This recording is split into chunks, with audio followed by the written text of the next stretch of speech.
Until a person has this sense of the true reality as their imagination, they will see everything objectively without any subjective relationship, not realizing that all one sees is a part of himself.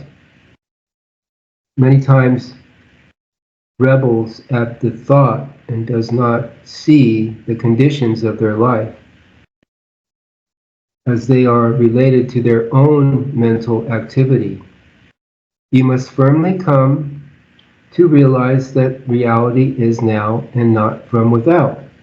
Others have bodies and a life of their own. Their reality is rooted in the earth world, and the two of you are rooted in the great reality. We are always presented with different appearances accordingly, as our states of awareness differ. What a person sees when they are identified with a position cannot be seen when they are no longer fused with it. By this I mean it is all a person consents to be true according to their level of agreement. The ideas that are presented to the mind can only be realized through your real awareness and what it wishes to accept. It all depends upon the acceptance with the state with which you are identified and how things present themselves. In the fusion of imagination and the various levels of life is to be found the shaping of the world as it is. The earth world is a revelation of the levels of life with which the imagination is fused. What we imagine determines the world in which we live on earth and in the real universes. Whether a person is rich, lives in hell, is a thief, or whatever their position, they are what they are by virtue of the states from which they view. The distinction between these states depends upon the distinction between the worlds of men and the real universal guides. Truly and individually, there is a vast difference. It is not the actions and behavior of the good man that should be matched, but his point of view. The reforms that are invented from an outer source are useless if the real you has not changed with being now. True success is gained through the use of the imagination, honorable actions and deeds. If we detach ourselves from a state, then at any moment the conditions and circumstances to which that union gave rise vanish.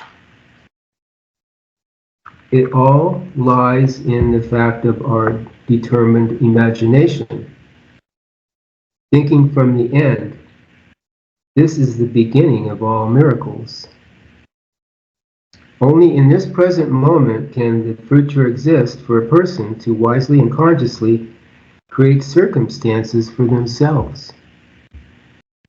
Your imagination has to center itself from the level of your choice, and from there becomes the main point of view. Seeing the position fulfilled from the end result allows you to live on any level in the unseen worlds.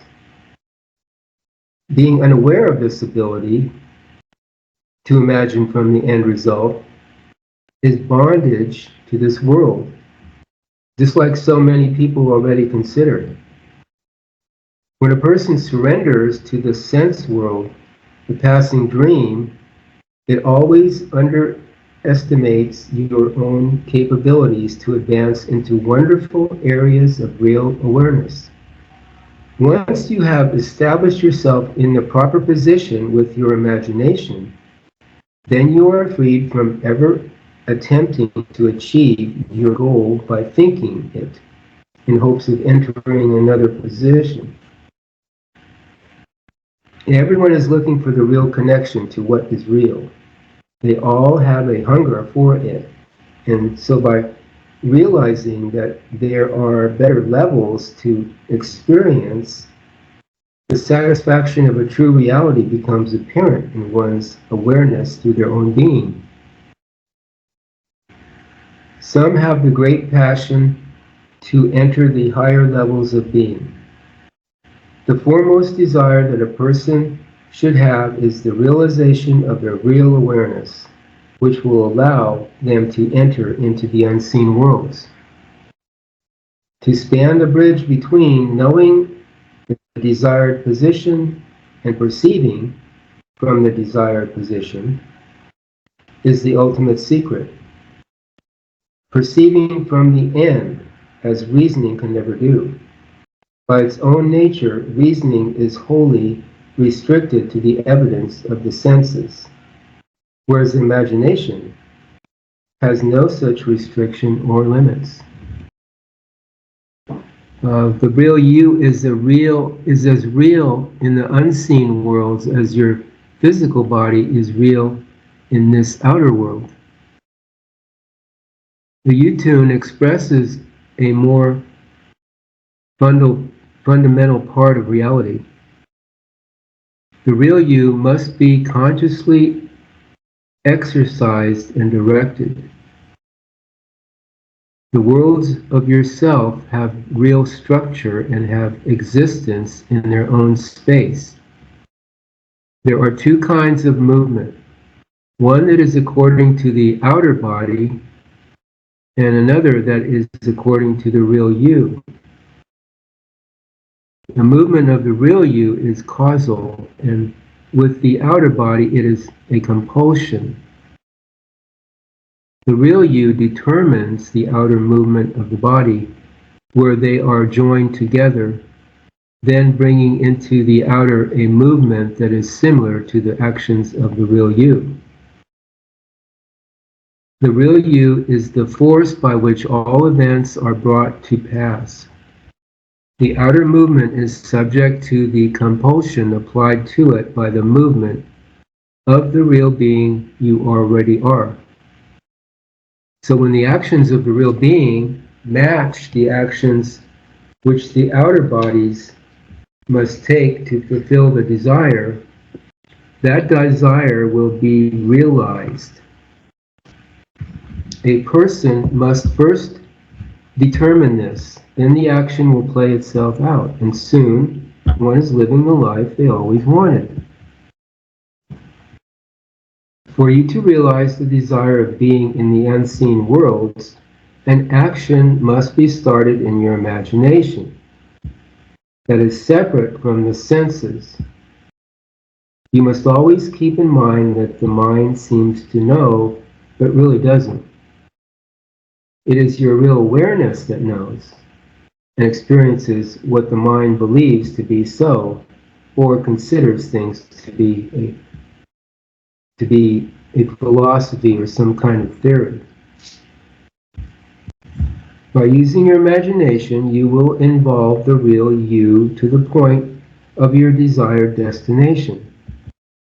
Again, if you can imagine yourself on the 7th level where there are endless fields of silvery light adorned by magnificent golden castles that are everywhere, you will eventually realize you are there, which is really here.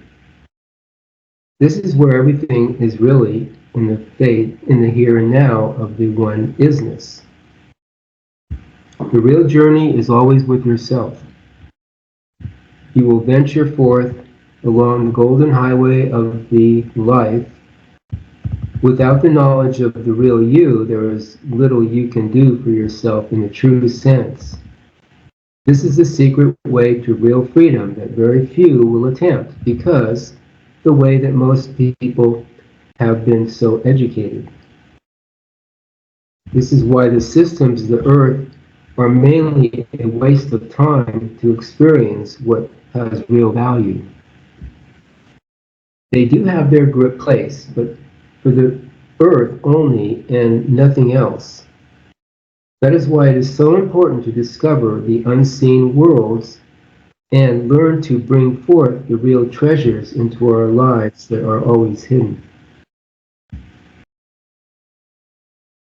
There are riches beyond the silver and gold that a person can have here, and that is through the realization of what is real and possible now.